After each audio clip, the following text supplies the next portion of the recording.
안녕하세요, 여러분.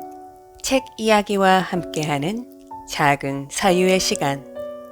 여기는 가벼운 책방입니다. 오늘은 여러분들과 조금 도발적인 제목을 가진 책 한 권을 이야기해 보려고 하는데요. 바로 마크 맨슨의 2017년 아마존 최고의 문제작이었던 신경 끄기의 기술입니다. 영어 원제는 The Subtle Art of Not Giving a Beep인데요. 책 제목을 보는 것만으로도 이렇게까지 솔직해도 되나 하는 작은 파한대소가 몰려옵니다. 2024년에 읽은 이 책은 유쾌하고 발칙한 솔직함으로 인해 읽는 내내 낄낄거리며 즐거웠지만 그 속에 담겨있는 진솔한 삶의 진실만은 묵직하게 제 마음에 남았습니다. 오늘은 이 책을 통해 왜 우리는 더 이상 그렇게까지 애쓰지 않아도 되는지에 대해 직설적이면서도 담담하게 함께 이야기해보고자 합니다. 그럼 마크 맨슨이 들려주는 가벼워지는 삶을 위한 메시지들 바로 시작해볼까요? 첫 번째, 우리는 지금 지옥의 러닝머신 위에 서 있다. 프롤로그에서 저자는 말합니다. 세상 사람 대부분이 일종의 정신적인 전염병을 앓고 있다고요. 처음에는 과격하게 들리는 이 문장이 몇 페이지만 더 읽다 보면 고개를 자연스럽게 끄덕이게 만듭니다. 그 전염병의 이름은 이것인데요. 모든 걸 다 가져야 한다는 강박, 실패하면 끝이라는 공포, 부족함을 용납하지 못하는 불안, 그리고 남들보다 뒤처질까봐 끊임없이 비교하는 마음입니다. 이건 마치 멈추지 않는 러싱머신 위에 올라가 있는 것과 같은데요. 우리는 뛰고 있습니다. 뛰지 않으면 바로 뒤로 밀려날 것 같으니까요. 그런데 한번 생각해 볼까요? 우리는 어디로 가고 있는 거죠? 이 질문에 대한 정답은 모두가 허탈해할 만큼 단순합니다. 어느 곳에도 닿지 못하는 그냥 제자리 걸음이라는 것을요. 이게 바로 우리가 더 애써야만 산다고 믿게 된 구조입니다. 하지만 이 책은 우리에게 말합니다. 그렇게까지 애쓸 필요 없다. 대신 어디에 신경 쓸지를 선택하라 라고요. 두 번째, 신경 끄기는 무심함이 아니다. 신경 끄기라는 말은 오해받기 쉬운 말입니다. 저자가 이 책에서 말하는 신경 끄기란 아무것도 신경 쓰지 말라는 게 아닙니다. 그리고 냉소적으로 살라는 말 또한 아닙니다. 우리는 어차피 늘 무언가에 신경 쓰며 살고 있으니까요. 그러니까 문제는 바로 이것입니다. 무엇에 진심으로 신경을 쓸 것인가? 그리고 무엇에는 의도적으로 신경을 꺼야 할 것인가? 여기서 저자는 철학자 앨런 와츠의 역효과 법칙을 인용하는데요. 긍정적인 경험을 집착해서 추구할수록 오히려 부정적인 상태에 빠지고 부정적인 경험을 받아들일수록 긍정이 생긴다. 쉽게 말하면 이런 것입니다. 행복해지려고 발버둥 칠수록 불행해지고 고통을 받아들이면 오히려 단단해진다. 우리는 늘 이렇게 생각하는 경향이 있습니다. 불안하면 안 돼. 실패하면 안 돼. 우울하면 안 돼. 그런데 이 안 돼가 우리를 더 조여옵니다. 고통을 피하려고 애쓸수록 그 고통에 더 신경 쓰게 되니까요.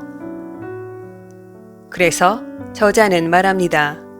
고통을 피하지 말고 내가 감당할 고통을 선택하라. 이게 바로 더 이상 그렇게 애쓰지 않아도 되는 이유입니다. 모든 걸 잘하려고 애쓰지 말고 내가 감당할 문제 하나만 선택하라는 것입니다. 세 번째, 그렇다면 우리는 왜 이렇게까지 애쓰는가? 우리는 소비하라고 속삭이는 세상에 살고 있습니다. 더 많이 가져야 성공이고, 더 멋있어야 가치 있고, 더 인정받아야 의미 있는 것처럼 말이죠. 그리고 은근히 이런 생각도 합니다. 나는 비교하지 않아. 나는 나만의 길을 가고 있어. 하지만 속으로는 계속 타인의 삶을 훔쳐보고 있진 않으십니까? 왜냐하면 인간인 우리는 혼자가 아니라 지극히 사회적인 동물이니까요. 그런데 여기에서 중요한 질문이 하나 툭 하고 튀어나옵니다. 나는 어떤 기준으로 나를 평가하고 있는가? 타인의 시선인가? 돈인가? 명성인가? 아니면 안전함인가? 그것도 아니라면 정말 내가 중요하다고 믿는 무엇인가인가? 네 번째, 인간은 틀린다. 그리고 그게 정상이다. 이 책에서 제게 가장 시원했던 부분은 이것입니다. 인간의 마음은 오류로 가득한 난장판이다 라고요. 우리는 스스로 의미를 만들어내고 그 의미에 집착합니다. 하지만 과거의 진리였던 것이 지금은 틀린 것으로 밝혀지기도 하고, 이 30년 전엔 자연스러웠던 가치가 지금은 비윤리적인 것으로 바뀌기도 합니다. 그렇다면 내가 지금 굳게 믿고 있는 이 생각이 과연 절대적으로 옳다고 확신할 수 있을까요? 이때 저자는 말합니다. 당신은 틀릴 수 있다. 그리고 그건 괜찮다라고요. 그렇다면 왜 이 말이 그토록 중요한 것일까요? 왜냐하면 우리가 그렇게까지 애쓰는 이유 중 하나는 나는 옳다, 내지는 옳아야 한다 라는 강박을 가지고 있기 때문입니다. 하지만 내가 틀릴 수 있다라는 사실을 인정하고 나면 우리의 발걸음은 한결 가벼워질 수 있습니다. 이제 더 이상 완벽하려고 애쓰지 않아도 되니까요. 다섯 번째, 행동이 먼저다. 많은 사람들이 이렇게 말합니다. 동기가 생기면 시작해 볼게요. 의욕이 올라오면 한번 해볼게요. 아직은 확 땡기지가 않네요. 이에 대한 저자의 대답은 단순합니다. 할 거면 하고 말 거면 마라. 어떻게라는 핑계는 필요 없다고 말입니다. 그냥 일단 해보라고 말합니다. 왜냐하면 동기가 행동을 불러오는 것이 아니라 행동이 동기를 불러오기 때문입니다. 성장은 옳음으로 가는 과정이 아니라 덜 틀림으로 가는 반복일 뿐입니다. 이 말은 냉정하지만 지극히 현실적입니다. 우리는 완벽해질 수 없고 단지 조금씩 덜 틀릴 수는 있습니다. 그 정도면 충분하지 않을까요? 여섯 번째, 좋은 가치는 무엇인가? 저자가 제시하는 좋은 가치에 대한 기준은 명확합니다. 현실에 기반하고 사회에 기여하며 내가 통제할 수 있는 어떤 것, 그리고 그 가치를 선택할 때 고려할 5가지를 함께 말합니다. 책임, 자신의 믿음을 의심할 것, 실패를 받아들일 것, 거절할 것, 그리고 죽음을 숙고할 것. 특히 마지막, 우리는 언젠가 죽는다는 것을 진지하게 생각해보면 많은 것이 정리됩니다. 지금 이 사소한 비교가 죽음 앞에서도 그렇게 중요한가? 지금의 체면이 마지막 순간에도 의미가 있을까?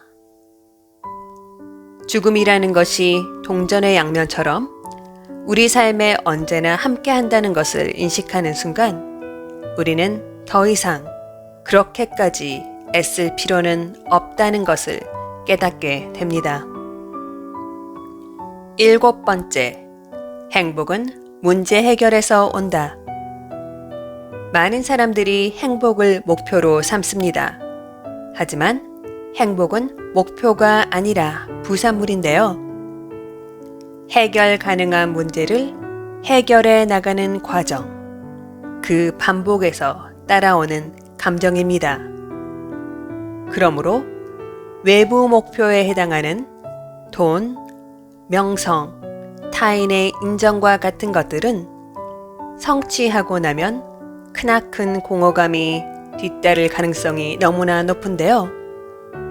왜냐하면 외부 목표는 그 다음에 해결할 문제를 남기지 않기 때문입니다. 행복은 문제가 없는 상태가 아니라 해결할 가치 있는 문제를 가진 상태라는 것. 그러니 행복해지기를 원한다면 우리가 자신에게 던져야 할 질문은 바로 이것입니다. 나는 어떤 고통을 감당할 것인가? 운동을 싫어하면서 건강을 원할 수는 없습니다. 거절을 두려워하면서 사랑을 원할 수는 없습니다. 실패를 피하면서 성장을 원할 수는 없습니다. 자, 이제 정리해 볼까요? 살면서 상처받지 않는 사람은 없고 고통의 크기는 비교의 대상이 될 수 없습니다. 하지만 우리가 선택할 수 있는 것은 분명히 있습니다. 바로 어떤 가치에 진심으로 신경 쓸지, 어떤 고통을 기꺼이 감당할 것인지, 무엇을 단호하게 거절할 것인지를 말입니다. 그러니 허상에 신경 쓰느라 지옥의 러닝머신 위에서 끝없이 뛰는 대신 자신에게 이제는 솔직하게 물어야 할 시간입니다. 나는 어떤 문제를 기꺼이 안고 갈 것인가? 내가 감당할 수 있는 문제 하나, 내가 기꺼이 책임질 가치가 있는 하나의 문제를 선택하는 삶이 우리를 더 단단히 만들어주고 이 질문에 진심으로 답하는 순간 우리는 더 이상 그렇게까지 애쓰지 않아도 될 것입니다. 오늘은 마크 헨슨의 솔직 담백한 에세이집 신경 끄기의 기술에 대해 함께 이야기해 보았습니다. 오늘의 영상이 여러분들의 마음에 조금이라도 조용한 파문을 일으켰다면 구독과 좋아요도 잊지 말아주세요. 그럼 저는 조금 더 분명하게 사는 데 도움을 줄 수 있는 책 이야기를 가지고 다시 돌아오겠습니다. 오늘도 함께 생각해 주신 여러분 감사합니다.